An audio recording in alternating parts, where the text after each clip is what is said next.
You might have more talent than me. You might be smarter than me. But I will not be outworked. Period.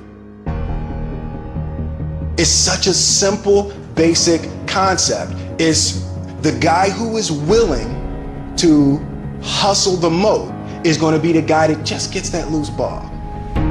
There's only one thing you cannot purchase. There's only one thing you cannot buy, and that's what real beef do. That's something you're gonna have to do. You gotta put more energy and you gotta put more effort in your stuff than anybody. So you getting up at 4 and it ain't working, get up at 3:30. So you read the book once and then you didn't get it, read it twice, read it 3 times. If a person leaves at 6, you leave at 8. If a person makes 100 calls a day, you make 200 calls a day. If somebody practices 3 hours, you practice 5 hours. If somebody practices 6 hours, you practice 8 hours. If someone reads 2 books, you read 4 books. Just do a little bit more. Because there's somebody out there who wants your spot. And so you gotta embody excellence. It's one thing to be hungry, it's another thing when you're starving. You're starving for greatness and starving for success.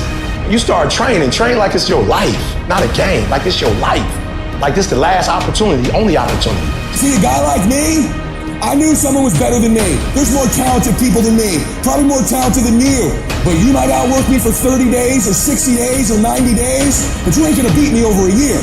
You can't outwork me over 2 years. You aren't gonna outwork me over 3 years. I'm gonna get you eventually. I'm a dripping damn faucet. I just keep coming at you.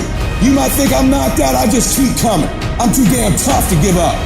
Most people half-ass half their life all the time.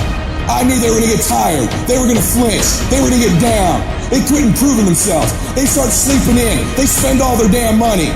I'm not gonna do that stuff. I'm gonna save money. I'm gonna get up early. I'm gonna keep getting wide. I'm gonna stay relentless. It is the process of the grind that shapes you and forms you. It's not the game. And that's why most of y'all get beat in the game or make mistakes in the game because you think grinding is what happens when the sun comes out. You think grinding is what happens when the lights come on. You think grinding is what happens when people get in the stage. That's not grind. The real grind is in the dark when nobody sees you. When nobody knows what you're doing. When you studying without coach. When you putting in those extra reps. When you watching those videos and you getting inspired, when you change your music, it's the process that makes you sweet. It has everything to do with what time you wake up. It has everything to do with how you eat. It has everything to do with how you work out, how you prepare. It has every single thing to do with how you think. And if you're gonna be the best, the cream of the crop, you gotta be it, not talk about it. It has to consume you. It has to take over you, that when I see you without even knowing you, I ought to be able to look at you and from your ethos, I ought to see you are the best of the best. I ought to know what you're doing without you saying one word. It ought to illuminate from you. No alarm clock needed. My passion wakes me up. My drive wakes me up. My determination wakes me up. My ability to be, do, and have whatever I want, it wakes me up. What wakes you up? What drives you? Why are you playing this game? Is it just a game? Or do you eat it? Do you sleep it? Do you drink it? Have you possessed the game? And what will separate those of you from the rest is what you do.